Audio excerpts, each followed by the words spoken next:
শেষ পর্বে আমরা দেখেছিলাম ইয়ান হাইবোডং-এর দেয়া মানচিত্র নিয়ে স্বর্গীয় আগুনের সন্ধানে বের হয়। পথে তার দেখা হয় নিজের দুই ভাইয়ের সঙ্গে। এরপর সে পরিচিত হয় এক দাসীর সঙ্গে, যার মধ্যে ছিল স্নেকম্যানদের নিয়ন্ত্রণ করার এক রহস্যময় ক্ষমতা। তার সাহায্যে ইয়ান পৌঁছে যায় সেই স্থানে যেখানে লুকিয়ে রাখা ছিল স্বর্গীয় আগুন। কিন্তু সেইখানে গিয়ে ইয়ান জানতে পারে আগুনটি আগেই নিয়ে গেছে কুইন মেডুসা। ফলে ইয়ান এবার স্বর্গীয় আগুনের খোঁজে রওনা দেয় স্নেকম্যানদের রাজ্যের দিকে। প্রিয় দর্শক, আগের পর্বগুলো যদি না দেখে থাকেন তাহলে আমাদের চ্যানেলে এখনই ঘুরে আসুন, অথবা এই ভিডিও ডেসক্রিপশন বক্সে দেওয়া লিঙ্ক থেকে দেখে নিতে পারেন। দর্শক, চলুন শুরু করি আজকের সিরিজ নিয়ে এক চমৎকার যাত্রা। ৩ নম্বর সিজনের শুরুতে আমরা দেখতে পাই ইয়ান ও মাস্টার ট্যাগার মরুভূমিতে আছে। তারা অনেকক্ষণ ধরে এই পথ ধরে হাঁটছে, কিন্তু তখন ওই স্নেকম্যানদের রাজ্যের কোনো চিহ্ন চোখে পড়ে না। এক পর্যায়ে ইয়ান বিরক্ত হয়ে মাস্টারকে বলে, আমরা মনে হয় ভুল পথে চলে এসেছি। তখন মাস্টার বলে, আমরা ভুল পথে আসিনি, আর অল্প সময় গেলেই স্নেকম্যানদের রাজ্যে পৌঁছে যাব। এরপর তার আরো কিছু দূর সামনে যায়। তখন ইয়ানের খুব পানি পিপাসা পায়, কিন্তু সেইখানে কোথাও পানি পাওয়া যায় না। এমন সময় একটা ইঁদুর বাতাসের সাথে ভেসে এসে ইয়ানের মুখে ঢুকে যায়। এতে সে আরো বিরক্ত হয়। ঠিক তখন মাস্টার বলে, আমরা স্নেকম্যানদের রাজ্যে ঢুকে গেছি। এরপর তারা মরুভূমি ছেড়ে গাছপালা ভরা এক অঞ্চলে প্রবেশ করে। চারপাশটা ছিল সবুজে ঘেরা। তাদের চোখে মুখে আনন্দ ফুটে ওঠে। সেই সময় ধীরে ধীরে সন্ধ্যা নামে। তখন তাদের চোখে পড়ে চারিদিকে অনেকগুলো স্নেকম্যানদের মূর্তি দাঁড়িয়ে আছে। তখন মাস্টার বলে, মূর্তিগুলো আমার কাছে অদ্ভুত লাগছে। তখন ইয়ান বলে, এইগুলো সাধারণ মূর্তি, ভয় পাওয়ার কিছুই নেই, আর তোমার শক্তির সামনে এইসব কিছুই না। এরপর তারা একটু সামনে গেলে ইয়ান একটা ছোট্ট পুকুর দেখতে পায়। পুকুর দেখে তার তৃষ্ণা আরো বেড়ে যায়। সে তাড়াতাড়ি পুকুরের কাছে যায়। তখন দেখতে পায় পানিতে কেউ একজন আছে। সে দ্রুত লুকিয়ে পড়ে। আমরা দেখতে পাই পানিতে আছে সবার প্রিয় কুইন মেডুসা, আর তার আশেপাশে অনেকগুলো সোয়ালিং পাইথন পাতা ঘুরছিল। আর সে পাতা সে নিজেই নিয়ন্ত্রণ করছে। এই পাতা দেখে ইয়ানো মাস্টার বুঝতে পারে green lotus core flame queen মেডুসাই নিয়ে এসেছে। এরপর কুইন মেডুসা সেই পাতাগুলো দিয়ে আশেপাশের জায়গায় আগুন ধরায়। এরপর সেগুলো নিয়েই এক ধরনের ডান্স শুরু করে। কিছু পাতা ইয়ানের দিকেও যায়, তবে ইয়ান সেদিকে না তাকিয়ে মনোযোগ দিয়ে কুইন মেডুসাকে দেখতে থাকে। তার সৌন্দর্য তাকে আকৃষ্ট করে। ঠিক তখন হঠাৎ মাস্টার তাকে একটা চড় মারে। ইয়ান জিজ্ঞাসা করে, কেন মারলে? মাস্টার তখন দেখায় ইয়ানের মূল শক্তি জেগে উঠেছে। এই কথা শুনে ইয়ান লজ্জা পায়। এরপর সে মাস্টারকে জিজ্ঞাসা করে, মেডুসা ডান্স করছে কেন? তখন মাস্টার বলে, স্বর্গীয় আগুন পাওয়ার জন্য কুইন মেডুসাকে আর্ট অফ ইভলিউশন ব্যবহার করতে হয়। এই ক্ষমতা তার ভেতরেই আছে, তবে তার আগে তাকে পূর্বপুরুষদের দোয়া নিতে হয়, আর সেই দোয়া পাওয়ার জন্যই সেই ডান্স করছে। তবে স্বর্গীয় আগুন গ্রহণ করার সময় কুইন মেডুসাকে আর্ট অফ ইভলিউশন ব্যবহার করতে হয়। বিষয়টা খুব বিপজ্জনক। অনেক সময় আগুন নিজের ইচ্ছায় ধরা দেয় না, আর যদি সে আর্ট অফ ইভলিউশন ব্যবহার করে ফেলে আর আগুন ধরা না দেয়, তাহলে কুইন মেডুসা সেই আগুনেই পুড়ে মারা যাবে। গত কয়েক হাজার বছরে স্নেকম্যানদের কোনো কুইন এই স্বর্গীয় আগুন গ্রহণ করতে পারেনি। তখন ইয়ান বলে, ঠিক আছে, বুঝতে পারলাম, কিন্তু আশেপাশে কোথাও গ্রিন লোটাস কোর ফ্লেম দেখছি না। তখন মাস্টার বলে, আমি ওর কোনো গন্ধ পাচ্ছি না, মনে হয় আগুনটা অন্য কোথাও লুকিয়ে রেখেছে। তখন ইয়ান বলে, ঠিক আছে, আমরা যদি তাকে ফলো করি তাহলে হয়তো খুঁজে পাবো। এদিকে কুইন মেডুসার ডান্স চলাকালে দেখা যায় তার ড্রাগন রূপ বের হয়ে আসে। এটা দেখে ইয়ান কিছুটা ভয় পায় এবং পড়ে যেতে থাকে। তখন মাস্টার চিশক্তি দিয়ে তাকে ধরে ফেলে। এরপর ইয়ান আবার কুইন মেডুসার ডান্স দেখতে থাকে। তখন হঠাৎ কুইন মেডুসা তাকে দেখে ফেলে। তখন মাস্টার বলে, ইয়ান, তাড়াতাড়ি এখান থেকে পালাও, কারণ কুইন মেডুসার সাথে এখন যুদ্ধ করা যাবে না। আর সাথে সাথে ইয়ান পালাতে থাকে। অন্যদিকে কুইন মেডুসা তার সৈন্যদের ডাকে। তখন অনেক স্নেক মেয়ে আসে। তাদের মধ্যে মেই নামের একজনকে কুইন মেডুসা ইয়ানকে ধরে আনার দায়িত্ব দেয়। ইয়ান পালাতে থাকে, আর মেই তার স্নেক শক্তি ব্যবহার করে ইয়ানকে খুঁজতে শুরু করে।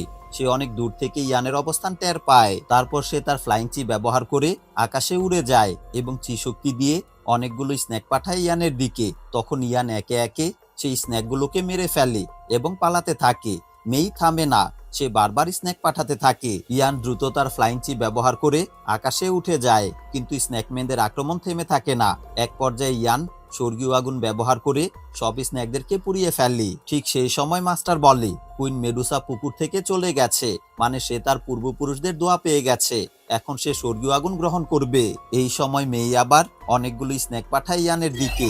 ইয়ান তার তলোয়ার দিয়ে একে একে সব স্নেক মেরে ফেললি। এরপর ইয়ান বলে, এই মেয়ে, তোমার সঙ্গে আমার কোনো শত্রুতা নেই, তুমি অযথাই আমার উপরে আক্রমণ করছো। তখন মেই বলে, তুমি আমাদের ক্ল্যানের পবিত্র পুকুরের দিকে তাকিয়েছিলে, সেইটাই তোমার অপরাধ। এরপর মেই তার আর্ট অফ এনার্জি পিচিং চি শক্তি ব্যবহার করে দুটি বড় এবং শক্তিশালী স্ন্যাক তৈরি করে। এটা দেখে ইয়ান মাস্টারকে জিজ্ঞাসা করে, মাস্টার সে কি শক্তি ব্যবহার করছে? তখন মাস্টার বলে, স্ন্যাকম্যানদের মধ্যে যারা ডোওয়াং চি শক্তি যোদ্ধা হয় তারা আর্ট অফ এনার্জি পিচিং চি শক্তি ব্যবহার করতে পারে। এরপর মেই দূর থেকে আবার আর্ট অফ স্ন্যাক র্যাম্পেজ বলে আক্রমণ করে। তবে ইয়ান খুব সহজেই সেই দুই স্ন্যাককে মেরে ফেলে এবং আবার পালানোর চেষ্টা করে। তখন মেই সামনে চলে আসে আর বলে, আমরা স্ন্যাকম্যানরা যতক্ষণ বেঁচে থাকি ততক্ষণ শত্রুদের পিছু ছাড়ি না। ইয়ান তখন মাস্টারকে বলে, আর সময় নষ্ট করা যাবে না, চলো তাকে শেষ করে ফেলি। ঠিক তখন মাস্টার বলে, অনেক দূর থেকে একজন অত্যন্ত শক্তিশালী ডোওয়াং যোদ্ধা আমাদের দিকে এগিয়ে আসছে, আমাদের এইখান থেকে চলে যেতে হবে, না হলে এই যুদ্ধে আমি মারা যাব। এই কথা বলে মাস্টার ইয়ানকে রেখে চলে যায়। দর্শক, এইখানে ডোওয়াং মানে হলো 7 নাম্বার লেভেলের শক্তি যোদ্ধা। তখন ইয়ান বুঝতে পারে সে এখনো 3 নাম্বার লেভেলের 2 স্টারে আছে, তাই এই মেয়েকে কোনোভাবেই হারাতে পারবে না। সে পালাতে শুরু করে আর মেয়ে তার পেছনে ধাওয়া করে। অন্যদিকে দেখা যায় একটি পাখি জাহাজ, আর সেইখানে প্রথমবারের মতো আমরা পিলকিংকে দেখতে পাই।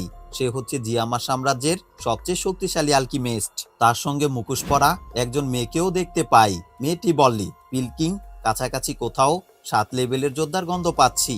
তখন পিলকিং বলে, তাহলে এটা নিশ্চয়ই কুইন মেডুসা হবে। এরপর তারা সামনের দিকে এগিয়ে যেতে থাকে। তারা মূলত কুইন মেডুসার কাছেই যাচ্ছে, স্বর্গীয় আগুনের খোঁজে। অন্যদিকে মেই এখন ইয়ানকে সরাসরি মেরে ফেলতে চায় না, কারণ ইয়ান মাত্র 3 লেভেলের যোদ্ধা হয়েও ফ্লাইং চি শক্তি ব্যবহার করছে, কিন্তু এটা সাধারণত কারো কাছে থাকে না। তাই তাকে ক্ল্যানে নিয়ে পরীক্ষা করবে এবং দেখবে তার মধ্যে এই শক্তি কিভাবে আসলো। অন্যদিকে ইয়ান বুঝতে পারে আকাশে উড়ে লুকানো যাবে না, তাই সে নিচে নেমে আসে এবং একটা ভাঙা ঘরের পাশে লুকিয়ে থাকে। এরপর মেই সেই এলাকায় আসে। কিছুক্ষণ খোঁজার পর সে ইয়ানকে খুঁজে পায় এবং চি শক্তি প্রয়োগ করে তাকে বশ করে ফেলে। এরপর মেই জিজ্ঞাসা করে, তুমি এইখানে কেন এসেছো? তবে হঠাৎ ইয়ান তার শক্তি দিয়ে বশ থেকে বের হয়ে আসে। এরপর সে তলোয়ার দিয়ে মেইকে একের পর এক আঘাত করে। এইবার ইয়ান কিছু পিল খেয়ে নিজের শক্তি বাড়িয়ে নেয়। তারপর সে আবার তলোয়ার দিয়ে মেয়ের দিকে আক্রমণ করে। মেই প্রতিরোধের চেষ্টা করে, কিন্তু এবার তলোয়ারের আঘাতে তার গাল কেটে যায়। এতে মেই খুব রেগে যায় এবং আবার আক্রমণ করতে এগিয়ে আসে। অন্যদিকে ইয়ান পরিস্থিতি বুঝে পালানোর চেষ্টা করে, কিন্তু মেই তার চি শক্তি দিয়ে ইয়ানকে বেঁধে ফেলে। তখন ইয়ান কোনোভাবেই সেই বাঁধন থেকে বের হতে পারে না। মেই তখন তাকে ইচ্ছে মতো মারধর করে। ইয়ান বুঝতে পারে কম লেভেলে থেকে বেশি লেভেলের যোদ্ধার সঙ্গে লড়াই করা অসম্ভব, আর এখন তার পাশে মাস্টারও নেই। সে ভাবে এবার হয়তো সত্যিই মারা যাবে। মেই তার চি শক্তি দিয়ে ইয়ানকে প্রচন্ডভাবে আঘাত করে, এরপর গলা চেপে ধরে। ইয়ান ধীরে ধীরে শক্তি হারিয়ে ফেলে আর তার বাঁচার কোনো আশা থাকে না। ঠিক তখন মুখোশ পরা সেই মেয়েটি আকাশ থেকে নেমে আসে, মেইকে ধাক্কা দিয়ে ফেলে দেয় এবং ইয়ানকে বাঁচিয়ে নেয়। মেই অবাক হয়ে তাকিয়ে দেখে, কারণ মেয়েটি একজন 7 লেভেলের যোদ্ধা। অন্যদিকে ইয়ান উঠে দাঁড়ায় এবং মুখোশ পরা মেয়েটিকে ধন্যবাদ জানায়। মেয়েটি বলে, ট্যাগার মরুভূমি এখন আর নিরাপদ নয়, তাই যত তাড়াতাড়ি পারো এইখান থেকে চলে যাও। ইয়ান সেইখান থেকে চলে যেতে থাকে। ঠিক সেই সময় মেই আবার তার স্নেক সামনিং চি শক্তি ব্যবহার করে ইয়ানের উপর আক্রমণ করে। ইয়ান ভয় পেয়ে যায়, কিন্তু আবারও মুখোশ পরা মেয়েটি এসে তাকে বাঁচায়। এরপর সে মেয়েকে বলে, তোমার সাহস দেখে অবাক হচ্ছি, তুমি আমাকে চ্যালেঞ্জ করছো। মেয়েটি চি শক্তি দিয়ে আক্রমণ করতে যায়। ঠিক সেই সময় পিলকিং সেইখানে এসে তাকে থামায়। তখন ইয়ান সবাইকে ধন্যবাদ জানিয়ে সেইখান থেকে চলে যায়। এদিকে পিলকিং মেয়েকে বলে, এই সবকিছুর জন্য আমরা দুঃখিত, আমরা আসলে তোমাদের কুইন মেডুসার সঙ্গে দেখা করতে চাই। তখন মেই বলে, 1000 বছর ধরে স্নেকম্যানদের সঙ্গে মানুষের যুদ্ধ চলছে, তাই এখন আর আলোচনা করে কোনো লাভ হবে না। তাই তোমরা আমাদের এলাকা থেকে এখনই সরে যাও, না হলে আমাদের ক্ল্যানের 8 জন নেতা একত্র হলে জিয়ামা সাম্রাজ্যের অনেক ক্ষতি হয়ে যাবে। এই কথা শুনে পিলকিং এর সঙ্গে থাকা ইয়ানশি নামের একজন বলে, মেয়েটা অনেক সাহস দেখাচ্ছে, তার সঙ্গে কথা না বলে সময় নষ্ট না করে তাকে ধরে নিয়ে যাই। তখন পিলকিং ইয়ানশি এবং ফেংলিকে দায়িত্ব দেয় মেইকে ধরে আনার জন্য। দর্শক, এইখানে বলে রাখা ভালো, ইয়ানশি একজন 6 লেভেলের যোদ্ধা, সে লায়ন কিং স্টাইলের তলোয়ার চালাতে পারে। ফেংলিও একজন 6 লেভেলের যোদ্ধা, সে দ্রুত এক জায়গা থেকে অন্য জায়গায় যেতে পারে এবং তার পাখা ব্যবহার করে আক্রমণ করে। তারা দুইজনেই জিয়ামা সাম্রাজ্যের সেরা 10 জন যোদ্ধার মধ্যে আছে। তাদের সঙ্গে মেয়ের তুমুল যুদ্ধ শুরু হয়। মেয়ে সাহসী এবং একজন দক্ষ যোদ্ধা, কিন্তু একা 2 জন শক্তিশালী যোদ্ধার বিরুদ্ধে ঠিকভাবে টিকতে পারে না। বারবার আঘাত পেলেও সে হার মানে না। সে নিজেও ত্রিশক্তি ব্যবহার করে তাদের উপর আক্রমণ করে। এক পর্যায়ে মেই তার আর্ট অফ স্ন্যাক স্পিরিট ত্রিশক্তি ব্যবহার করে তাদের উপর একটি বড় আক্রমণ করে। তবে ইয়ানশি, ফেংলি এবং বাকি সবাই মিলে সেই আক্রমণ প্রতিরোধ করে। এরপর দেখা যায় মেই হঠাৎ ভ্যানিশ হয়ে গেছে। সবাই বুঝতে পারে সে পালিয়ে গেছে। আমরা দেখতে পাই মেই স্ন্যাক রূপে রূপান্তরিত হয়ে মাটির নিচে চলে গেছে। এরপর পিলকিং ও তার দল স্ন্যাকম্যানদের ক্ল্যানের দিকে আবার রওনা হয়। অন্যদিকে আমরা দেখতে পাই ইয়ান তখন আকাশে উড়ছিল। তখন মাস্টার তার কাছে আসে। ইয়ান তাকে দেখে খুশি হয়ে বলে, আমি অল্পের জন্য বেঁচে আছি। তখন মাস্টার বলে, আমি দূর থেকে সব দেখেছি, আর দেখেছি পিলকিংও সেইখানে ছিল। পিলকিংও কুইন মেডুসাকে খুঁজছে, মানে সেও স্বর্গীয় আগুনের খোঁজে এসেছে। এই কথা শুনে ইয়ান কিছুটা হতাশ হয়ে যায়, কারণ এখন তার প্রতিপক্ষের সংখ্যা আরো বেড়ে গেল। তবে সঙ্গে সঙ্গে সে মাস্টারকে বলে, মাস্টার, যদি পিলকিং আর কুইন মেডুসার মধ্যে যুদ্ধ শুরু হয় তাহলে আমরা সেই সুযোগে স্বর্গীয় আগুন নিয়ে পালাতে পারবো। তখন মাস্টার বলে, তোমার বুদ্ধিটাও খারাপ না। এখন হাইবোডং যে মানচিত্র দিয়েছে সেটা দেখে দ্রুত স্ন্যাকম্যানদের ক্ল্যানের দিকে চলো। এরপর তারা ক্ল্যানের কাছাকাছি পৌঁছে যায়। রাস্তায় কিছু স্ন্যাক মেয়েদের দেখতে পায়। তারা আসলে ড্যান্সার, আর হুয়াশে হচ্ছে তাদের নেতা। তখন হুয়াশে তার লোকদেরকে বলে, আজকে ড্যান্স খুব গুরুত্বপূর্ণ, তাই মন দিয়ে ড্যান্স করবে। তখন ইয়ান একটা বুদ্ধি বের করে, আর সে একেবারে পেছনের একটা মেয়েকে একপাশে নিয়ে যায়। এরপর তার পোশাক পরে নেয় এবং মাস্টারের দেয় একটা পিল খায়। এরপর ইয়ান দেখতে পুরোপুরি স্ন্যাকম্যানদের মতো হয়ে যায়। এরপর সে ডান্সারদের সাথে ক্ল্যানের ভেতরে ঢুকে যায়। অন্যদিকে আমরা কুইন মেডুসাকে দেখতে পাই। সে সিদ্ধান্ত নেয় আজ সে স্বর্গীয় আগুন গ্রহণ করবে। এরপর সে 4টি বক্স বের করে, যেগুলোর মধ্যে আগুন জ্বলছিল। আসলে 4টি বক্সের একটির মধ্যে লুকিয়ে আছে গ্রিন লোটাস কোর ফ্লেম। ঠিক তখন আমরা দেখি মেই স্ন্যাক রূপে ক্ল্যানে ফিরে আসে এবং কুইন মেডুসার সামনে এসে মানুষের রূপ ধারণ করে। সে বলে, কুইন মেডুসা, কিছুক্ষণ আগে আমার পিলকিং এর সঙ্গে দেখা হয়েছে। তারা আমাদের ক্ল্যানের দিকে এগিয়ে আসছে। তাদের সঙ্গে একজন 7 লেভেলের মেয়ে যোদ্ধাও আছে। তখন কুইন মেডুসা জিজ্ঞাসা করে, সেই মেয়েটাকে? মেই বলে, সে মুখোশ পরা ছিল, তাই আমি তাকে চিনতে পারিনি। আর যে ছেলেটা পুকুরের কাছে ছিল সে পালিয়ে গেছে। তবে তার মধ্যে আমি একটা অদ্ভুত জিনিস লক্ষ্য করেছি। সে মাত্র 3 লেভেলের, কিন্তু তার মধ্যে ফ্লাইং চি শক্তি আছে। এই কথা শুনে কুইন মেডুসাও কিছুটা অবাক হয়। তখন স্ন্যাকম্যানদের বৃদ্ধ প্রধান সেইখানে এসে বলে, কুইন মেডুসা, পিলকিং আসলে আমাদের কাজে বাধা দেবে, তাই আগে থেকেই প্রস্তুতি নেওয়া উচিত। তখন কুইন মেডুসা বলে, পিলকিং একদম সময় বুঝে এসেছে আমাদের ক্ষতি করতে, তাই তাকে বিভ্রান্ত করতে হবে। এরপর কুইন মেডুসা স্বর্গীয় আগুনের 4টি বাক্স মেয়ের হাতে তুলে দেয় এবং বলে, এই বাক্সগুলো ক্ল্যানের চারপাশে লুকিয়ে রাখো, যাতে করে পিলকিং বুঝতে না পারে আসল স্বর্গীয় আগুন কোনটায় আছে। মেই তখন সেই বাক্সগুলো নিয়ে সেইখান থেকে বেরিয়ে যায়। অন্যদিকে আমরা দেখি ইয়ান ধীরে ধীরে সবার সঙ্গে ক্ল্যানে প্রবেশ করেছে, আর তার ছদ্মবেশ এতটাই ভালো হয়েছে যে অনেক স্ন্যাকম্যান তাকে দেখে মুগ্ধ হয়ে যায়। তখন মাস্টার বলে, ভালো সেজেছ, তোমার প্রেমেই পড়ে যাচ্ছে সবাই। তখন ইয়ান বলে, মাস্টার, সিরিয়াস হও, খুঁজে বের করো স্বর্গীয় আগুন কোথায় আছে। তখন মাস্টার বলে, আমি আগুনের গন্ধ পাচ্ছি। ডান দিকে সবচেয়ে উঁচু ভবনের মধ্যে মনে হচ্ছে রাখা আছে। আমাদের ভাগ্য ভালো, কুইন মেডুসা এখনো স্বর্গীয় আগুন গ্রহণ করেনি। এরপর ইয়ান সেই ভবনের দিকে এগিয়ে যায়। তখন দেখা যায় সেইখানে অনেক সৈন্য পাহারা দিচ্ছে। ঠিক তখন মেয়ে একটি বক্স হাতে নিয়ে সেই ভবন থেকে বের হয়ে আসে। তখন ইয়ান বলে, দেখো, বক্সটার মধ্যেই হয়তো স্বর্গীয় আগুন আছে। তখন মাস্টার গন্ধ নিয়ে বুঝতে পারে সেই বক্সে স্বর্গীয় আগুন নেই। এই কথা শুনে ইয়ান পেছনের দিকে সরে যেতে থাকে। ঠিক সেই সময় মেই তাকে দেখে ফেলে এবং বুঝতে পারে সে তাদের ক্ল্যানের কেউ না। তাই মেই সৈন্যদের আদেশ দেয় তাকে ধরে আনার জন্য। সৈন্যরা ইয়ানকে ধরার চেষ্টা করে আর ইয়ান পালাতে শুরু করে। এইদিকে মেয়েও তাকে ধরার জন্য যেতে চায়, কিন্তু বৃদ্ধ প্রধান বলে, তোমার যাওয়ার দরকার নেই, এটা অন্য সৈন্যরাই করতে পারবে, তুমি আগে কুইন মেডুসার আদেশ পালন করো। এরপর মেই বক্সটি একটা জায়গায় লুকিয়ে রাখে। এইভাবে সে 4টি বক্স 4টি ভিন্ন জায়গায় লুকিয়ে রাখে। অন্যদিকে ইয়ান নিজের পোশাক পরে পালিয়ে যেতে থাকে। সৈন্যরা তার দিকে বল্লম ছুঁড়ে মারে, আবার কেউ কেউ তীর ছুঁড়ে মারে, কিন্তু ইয়ান বারবার বাঁচতে সক্ষম হয় আর এক জায়গা থেকে আরেক জায়গায় লাফিয়ে পালিয়ে যেতে থাকে। আর সৈন্যরাও তার পেছন পেছনে যেতে থাকে এবং বারবার তীর ছুঁড়ে মারে। একসময় ইয়ান তাদের সঙ্গে সরাসরি যুদ্ধ করে। সে তার চিশক্তি দিয়ে আঘাত করে এবং আবার পালিয়ে যায়, কিন্তু সৈন্যরা পিছু ছাড়ে না, আবার বল্লম ছুঁড়ে মারে। তখন ইয়ান কোনো মতে বেঁচে যায় এবং অনেক কষ্টে পালাতে সক্ষম হয়। এরপর সে মাস্টারকে বলে, এখন স্বর্গীয় আগুন কোথায় আছে খুঁজে দেখো। তখন মাস্টার বলে, এখন আমি কোনো গন্ধ পাচ্ছি না, তাই ঠিকমতো বলতে পারছি না স্বর্গীয় আগুন কোন দিকে আছে। সেই সময় ইয়ান তার ভেতর থেকে গ্রিন লোটাস কোর ফ্লেমের সেই পদ্মটি বের করে যেটার ভেতরে মূলত স্বর্গীয় আগুন ছিল। ইয়ান সেই পদ্মটি সাথে করে এনেছে, কিন্তু সেটার ভেতর থেকেও কোনো সংকেত পাওয়া যায় না। অন্যদিকে স্ন্যাকম্যানরা তাদের পূর্বপুরুষদের দোয়া নেয়ার জন্য ডান্স শুরু করে। বৃদ্ধ প্রধান তার চিশক্তি দিয়ে আকাশ থেকে সরাসরি একটি রশ্মি নিয়ে আসে। সেই রশ্মি তাদের ক্ল্যান ছুঁয়ে আবার আকাশে ফিরে যায়। তখন আকাশ থেকে তাদের পূর্বপুরুষরা সরাসরি দোয়া দেয় গ্রিন লোটাস কোর ফ্লেমের ভেতরে। সেই সময় ইয়ানের পদ্ধতি সংকেত দিতে শুরু করে, আর তারা বুঝতে পারে এখন গ্রিন লোটাস কোর ফ্লেম কোথায় আছে। এরপর ইয়ান আবার স্ন্যাকম্যানদের পোশাক পরে ক্ল্যানের ভেতরে যায়। তখন আমরা দেখতে পাই ডান্স গ্রুপের প্রধান হুয়াশে সেইখানে আছে, আর তাই ইয়ান কিছুটা ভয় পেয়ে ধীরে ধীরে সামনে এগোতে থাকে। ঠিক সেই সময় ক্ল্যানের পূর্বপুরুষরা দোয়া পাঠায়। এতে বৃদ্ধ খুব খুশি হয়। অন্য সবাই নাচতে থাকে, কারণ এখন কুইন মেডুসা স্বর্গীয় আগুন নিজের মধ্যে নেয়ার চেষ্টা করতে পারবে। সবাই নাচতে থাকে, কিন্তু ইয়ান দাঁড়িয়ে থাকে। তখন এক স্ন্যাকম্যান এসে ইয়ানকে বলে তাকেও নাচতে হবে।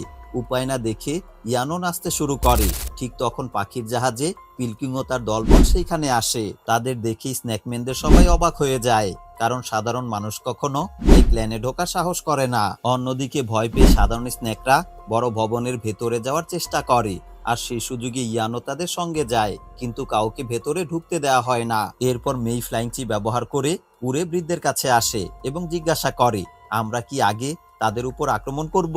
তখন বৃদ্ধ বলে না, আমরা আগে তাদের সঙ্গে কথা বলবো, আর কোনো সিদ্ধান্ত নেয়ার হলে সেটা কুইন মেডুসাই নেবে। এরপর বৃদ্ধ পিলকিংকে বলে তোমাদের এইখানে আসা ঠিক হয়নি, তোমরা এখনই দলবল নিয়ে চলে যাও। তখন পিলকিং এবং মুখোশ পরা এক মেয়ে ফ্লাইংচি দিয়ে আকাশে উড়ে দাঁড়ায়। এরপর তারা বলে আমরা শুধু কুইন মেডুসার সঙ্গে দেখা করতে এসেছি, অন্য কোনো সমস্যা করব না। তখন বৃদ্ধ বলে কুইন মেডুসা তোমাদের সঙ্গে দেখা করবে না, সে একটি কাজে ব্যস্ত আছে, আর তোমরা মেয়েকে আঘাত করেছো, আবার আমাদের ক্ল্যানে এসেছো, এর জবাব কিন্তু পরে জিয়ামা সাম্রাজ্যে দিতে হবে। ঠিক তখন মুখোশ পরা মেয়েটি তাদের উপর চিশক্তি দিয়ে আঘাত করে। এই আঘাতে সবার চোখে মুখে বালি ঢুকে যায়। ঠিক সেই সময় একটি জাদুকরি দরজা দিয়ে কুইন মেডুসা সেইখানে আসে। অন্যদিকে ইয়ান মাস্টারকে বলে কুইন মেডুসা যখন এইখানে এসেছে তার মানে স্বর্গীয় আগুন নিয়ে সে এখনো কাজ শুরু করেনি। তখন মাস্টার বলে হ্যাঁ, আর যদি ওদের মধ্যে যুদ্ধ শুরু হয় তাহলে সেই সুযোগে আমাদের স্বর্গীয় আগুন খুঁজে বের করতে হবে। অন্যদিকে কুইন মেডুসা পিলকিংকে বলে তোমরা আমার সাথে কেন দেখা করতে চেয়েছো? তখন পিলকিং বলে আমি শুনেছি তুমি 6 মাস আগে গ্রিন লোটাস কোর ফ্লেম পেয়েছো এবং এখন সেটা গ্রহণ করতে চাও, কিন্তু তুমি জানো এই গ্রিন লোটাস কোর ফ্লেম আসলে একটি খুব শক্তিশালী স্বর্গীয় আগুন, আর এই আগুন একজন আলকিমিস্টের জন্য অনেক বড় জিনিস। তাই আমি এটা নিতে এসেছি, তবে বিনিময়ে আমি তোমাকে তার সমতুল্য কিছু দিয়ে যাব। তখন কুইন মেডুসা বলে তুমি সবকিছু ভালোভাবে জেনে শুনে এসেছো, আর সাথে একজন মুখোশ পরা যোদ্ধাকেও এনেছো যে আমার সমান 7 নাম্বার লেভেলের যোদ্ধা। তাই এখন বলো স্বর্গীয় আগুনের বদলে আমাদের কি দিতে চাও? তখন পিলকিং বলে তুমি জানো স্ন্যাকম্যানদের শরীর ঠান্ডা ধরনের হয়, তাই এই স্বর্গীয় আগুনের পুরো শক্তি একজন স্ন্যাকম্যান পুরোপুরি পাবে না, কিন্তু একজন মানুষ সেটা পুরোপুরি গ্রহণ করতে পারবে। তাই আমি তোমাকে 2টি 6 নাম্বার ফাইটিং স্পিরিট পিল এবং একটি 7 নাম্বার বডি ট্রান্সফরমেশন পিল দিতে চাই। দর্শক, এইখানে 7 নাম্বার বডি ট্রান্সফরমেশন পিল মানে এটা যদি কোনো পশু বা স্ন্যাকম্যান খায় তাহলে তার শরীরে আর কোনো লেজ থাকবে না, সে একেবারে মানুষের মতো রূপ নেবে এবং 8 নাম্বার লেভেলে চলে যাবে। তবে এই কাজে অনেক সময় লাগে। এরপর এই কথা শুনে মাস্টার ইয়ানকে বলে কুইন মেডুসার জন্য বডি ট্রান্সফরমেশন পিল নেওয়াটাই ভালো হবে, কারণ এতে কোনো ঝুঁকি নেই, কিন্তু যদি সে স্বর্গীয় আগুন গ্রহণ করতে চায় তাহলে পুড়ে মারা যাওয়ার সম্ভাবনাও আছে। এদিকে কুইন মেডুসা বলে তোমার প্রস্তাবটা সত্যিই লোভনীয়, কিন্তু দুঃখের বিষয় হলো আমি তা প্রত্যাখ্যান করছি, এই পিল আমার লাগবে না। এই কথা শুনে পিলকিং বলে তুমি কিন্তু জানো না এই পিলটা কতটা দামি, তাই আবার ভেবে দেখো। তখন কুইন মেডুসা বলে আমার রাগ উঠার আগেই এইখান থেকে চলে যাও। ঠিক তখন মুখোশ পরা মেয়েটা বলে আমি অনেক পুরনো বইয়ে পড়েছি, যদি কুইন মেডুসার ভাগ্য ভালো হয় আর সে 7 নাম্বার লেভেলের শেষ সীমানায় থাকে, সেই সময় যদি সে স্বর্গীয় আগুন গ্রহণ করে তাহলে সে 8 নাম্বার লেভেলে পৌঁছে যায়, আর তখন সেই স্ন্যাকম্যান থেকে মানুষের রূপও নিতে পারে। এই কথা শুনে কুইন মেডুসা বলে বাহ, তুমি তো অনেক কিছুই জানো। দর্শক, এই জায়গাটার কথা সহজভাবে বলি, মূলত পিলকিং যে বিশেষ ঔষধটা কুইন মেডুসাকে দিতে চায় সেইটা খেলে কুইন ধীরে ধীরে পুরোপুরি মানুষের রূপ নিতে পারবে, তবে এই প্রক্রিয়াটা অনেক সময় নেবে এবং এতে তার শক্তি তেমন বাড়বে না, যদিও এতে কোনো ঝুঁকি নেই। অন্যদিকে যদি কুইন স্বর্গীয় আগুন নিজের মধ্যে গ্রহণ করতে পারে আর তার পূর্বপুরুষদের দোয়া বা আশীর্বাদ পায় তাহলে সে শুধু মানুষই হতে পারবে না, বরং অনেক বেশি শক্তিশালীও হয়ে উঠবে। তাই কুইন সিদ্ধান্ত নেয় সে ওষুধটা না খেয়ে স্বর্গীয় আগুন গ্রহণ করবে, কারণ এতে তার শক্তি অনেক বেড়ে যাবে এবং সে মানুষের রূপও নিতে পারবে। এরপর মুখোশ পরা মেয়েটা বলে, আমি আরো একটা বিষয় জানি যেটা এই জায়গার কেউই জানে না। তুমি আসলে সরাসরি এখানে আসোনি, তোমার আত্মা একটা রূপ নিয়ে এখানে এসেছে। আর আমি যদি তোমাকে স্পর্শ করি তাহলে তুমি সাথে সাথেই অদৃশ্য হয়ে যাবে। আর এই কথা বলে আসলেই কুইন মেডুসাকে টাচ করে, আর সাথে সাথে কুইন মেডুসা ভ্যানিশ হয়ে যায়। তখন বোঝা যায় সত্যি কুইন মেডুসা সেইখানে ছিল না, এইখানে শুধু তার আত্মা কথা বলেছে। অন্যদিকে স্নেকম্যানরা এই দৃশ্য দেখে ভাবে মানুষরা তাদের কুইন মেডুসাকে মেরে ফেলেছে। এই ভুল বোঝাবুঝির সুযোগ নিয়ে ইয়ান একটি তীর ছুঁড়ে মারে মুখোশ পরা মেয়েটার দিকে, যাতে যুদ্ধ শুরু হয়। এরপর আসলেই শুরু হয়ে যায় তুমুল যুদ্ধ। তখন বৃদ্ধ প্রধান তার লাঠি থেকে চিশক্তি ছুঁড়ে মারে, আর অন্য পাশে থাকা মেয়ে বিশাল এক স্ন্যাক তৈরি করে চিশক্তির মাধ্যমে, যেটা ছুটে যায় প্রতিপক্ষের দিকে। অন্যদিক থেকে পিলকিং আর মুখোশ পরা মেয়েটা প্রতিরোধ করতে থাকে। এরপর ইয়ানশি তলোয়ার হাতে ঝাঁপিয়ে পড়ে, আর তাকে দেখে ফেংলিও যুদ্ধ শুরু করে। এই সুযোগে ইয়ান বড় ভবনের দিকে চলে যায়। তখন হুয়াশে বুঝতে পারে ইয়ান আসলে স্ন্যাকম্যান না, তাই সে চুপি চুপি তার পেছনে যায়। তখন বৃদ্ধ মেয়েকে বলে, তুমি বড় ভবনের সামনে যাও আর পাহারা দাও, আমি আগুন জ্বালিয়ে 8টি প্রধান ক্ল্যানের কাছে সাহায্য চাইছি। এরপর মেয়ে ভবনের সামনে যায় পাহারা দিতে, আর এদিকে বৃদ্ধ এক ধরনের পোকা ছেড়ে দেয় পিলকিংদের দিকে এবং একটার পর একটা তীর ছুটতে থাকে। পিলকিং আর মুখোশ পরা মেয়েটা প্রতিরোধ করে। পিলকিং তখন মেয়েটাকে বলে, তুমি স্ন্যাকম্যানদের রাগিয়ে তুলছো কেন? মেয়েটা বললি, তুমি হয়তো আমাকে আজকের জন্য ভাড়া করে এনেছো, কিন্তু আমি একজন 7 লেভেলের যোদ্ধা, তাই আমি কখনোই চাইবো না কুইন মেডুসা স্বর্গীয় আগুন গ্রহণ করে 8 লেভেলের যোদ্ধা হয়ে যাক, তাই আমি স্বেচ্ছায় যুদ্ধ করছি। তখন পিলকিং বললি, অনেকদিন ধরে আশা করেছিলাম স্বর্গীয় আগুন একদিন আমার হাতে আসবে, কিন্তু সব বৃথা হয়ে গেল। তখন মেয়েটা বলে, এখনো কিছুই শেষ হয়নি, কুইন মেডুসা এখনো আগুন গ্রহণ করেনি, সে এখনো এখানেই আছে, শুধু তাকে খুঁজে বের করতে হবে। ঠিক তখন আমরা দেখতে পাই বৃদ্ধ ত্রিশক্তি দিয়ে আগুন জ্বালায়, যাতে 8 প্রধান ক্ল্যানকে সাহায্যের জন্য ডাকা যায়। মেয়েটা চেষ্টা করে সেই আগুন ত্রিশক্তি দিয়ে থামাতে, কিন্তু পারে না। তখন মেয়েটা বলে, কিং, 8 প্রধানকে ডাকা হয়ে গেছে, এই জায়গা আর আমাদের জন্য নিরাপদ না, যত তাড়াতাড়ি সম্ভব এইখান থেকে স্বর্গীয় আগুন নিয়ে চলে যেতে হবে। তখন পিলকিং বলে, কিন্তু আমি এখনো স্বর্গীয় আগুনের কোনো গন্ধ পাচ্ছি না। এরপর তারা নিচে নেমে আসে। অন্যদিকে বড় ভবনের ভেতরে সবাই কুইন মেডুসার মূর্তিকে পূজা করতে থাকে। সেই সময় দেখা যায় ইয়ানের পদ্মফুল থেকে সংকেত আসে, আর সেই সংকেত ডান দিকে আসে, মানে সেই দিকে গেলেই স্বর্গীয় আগুন পাওয়া যাবে। এরপর সে সেই দিকেই যেতে শুরু করে। ঠিক তখন হুয়াশে সেইখানে আসে এবং ইয়ানের আসল রূপ ধরে ফেলে। তখন সবই স্ন্যাকম্যান ভাবে ইয়ান পিলকিং এর লোক এবং সে কুইন মেডুসার খুনি, তাই সবাই হুয়াশেকে বলে যেন ইয়ানকে মেরে ফেলে। এরপর ইয়ান পালাতে শুরু করে, আর হুয়াশে তার পেছনে যায় এবং বল্লম ছুঁড়ে মারে। ইয়ান লাফ দিয়ে বল্লমের আঘাত থেকে বাঁচে। এরপর ইয়ান পাল্টা তলোয়ার ছুঁড়ে মারে, তবে তা হুয়াশের গায়ে না লেগে একটা দরজার উপরে লাগে। তখন সেই দরজাটি বন্ধ হয়ে যায়, আর অন্য স্ন্যাকম্যানরা সেইখানে ঢুকতে পারে না। তখন হুয়াশে তার 6 লেভেলের চিশক্তি ব্যবহার করে নিজেকে বড় এক স্ন্যাকম্যানে রূপান্তরিত করে। এই দৃশ্য দেখে ইয়ান দ্রুত পালাতে শুরু করে, আর হুয়াশে তার পেছনেই থাকে। একসময় সে আবার বল্লম ছুঁড়ে মারে, কিন্তু সেটা ইয়ানের গায়ে লাগে না। ইয়ান এবার তার এক্সপ্লোডিং স্টেপ নামের চিশক্তি ব্যবহার করে দ্রুত সরে যায় এবং একটা জায়গায় গিয়ে লুকিয়ে পড়ে, কিন্তু হুয়াশে আবার বল্লম ছুঁড়ে মারে। সেটা ইয়ানের শরীরে না লাগলেও সেটা মাটিতে পড়ে যায়। তখন তারা দৌড়াতে দৌড়াতে তারা একটা ঘরে ঢুকে পড়ে, আর সেই ঘরের নিচে আছে স্বর্গীয় আগুন। তবে এই ঘরে অনেকগুলো ফাঁদ বসানো ছিল। তবে ঘরে ঢুকতেই উপর থেকে একসাথে অনেকগুলো তীর তাদের দিকে ছুটে আসে। ইয়ান তার তলোয়ার দিয়ে তীরগুলো প্রতিরোধ করার চেষ্টা করে, আর হুয়াশে তার বল্লম দিয়ে একই চেষ্টা করে, কিন্তু হুয়াশের শরীর বড় হওয়ায় তার লেজে অনেকগুলো তীর গিয়ে লাগে। অন্যদিকে ইয়ানের দিকেও অনেক তীর ছুটে আসে। তখন মাস্টার নিজে এগিয়ে এসে সেই তীর থামায়। এরপর সে সাদা স্বর্গীয় আগুন ব্যবহার করে একসাথে সব তীর ধ্বংস করে ফেলে। এরপর মাস্টার ইয়ানকে বলে, ঘরের মধ্যে অনেকগুলো চিহ্ন আছে, আর সেগুলো থেকে দূরে থাকো, সেইখানে স্পর্শ করলেই ফাঁদ সক্রিয় হয়ে যাবে। ঠিক সেই সময় হুয়াশে আবার তার বল্লম ছুঁড়ে মারে। তখন ইয়ান তার এক আঙুল দিয়ে বল্লম ঠেকায় এবং উল্টো হুয়াশের দিকে ছুঁড়ে মারে, এতে হুয়াশে আহত হয়। এরপর হুয়াশে আবার ইয়ানের উপর আক্রমণ করতে আসে। সেই সময় তার লেজ ঘরের একটি চিহ্নে লাগে এবং সঙ্গে সঙ্গে সেটা সক্রিয় হয়ে যায়। তখন অনেকগুলো ছুরি চারদিক থেকে ছুটে আসে। হুয়াশের শরীরে একাধিক ছুরির আঘাত লাগে। অন্যদিকে ইয়ান ভালোভাবে সেগুলো এড়িয়ে যায়। এরপর তারা দুজন মুখোমুখি হয়। ইয়ান স্বর্গীয় আগুন ব্যবহার করে হুয়াশেকে অনেক দূরে ছিটকে ফেলে। এরপর ইয়ান তার শক্তি দিয়ে ঘরের মেঝে ভেঙে ফেলে। তবে ঠিক সেই সময় আরেকটি চিহ্ন সক্রিয় হয়ে যায় আর উপর থেকে অনেকগুলো ছোট ছোট স্ন্যাক নেমে আসে। তখন ইয়ান আবার স্বর্গীয় আগুন দিয়ে একটি বড় আঘাত করে, এতে করে সবগুলো স্ন্যাক এবং তাদের উপরে ফাঁদ ভেঙে পড়ে। এই ঘটনার ফলে নিচে যাওয়ার একটি পথ তৈরি হয়ে যায়। তখন ইয়ান চিৎকার করে বলে, গ্রিন লোটাস কোর ফ্লেম, আমি আসছি তোমার কাছে। এরপর সে নিচে ঝাঁপ দেয় আর এইখানেই এই পর্বের পর্দা ধীরে ধীরে অন্ধকার হয়ে আসে।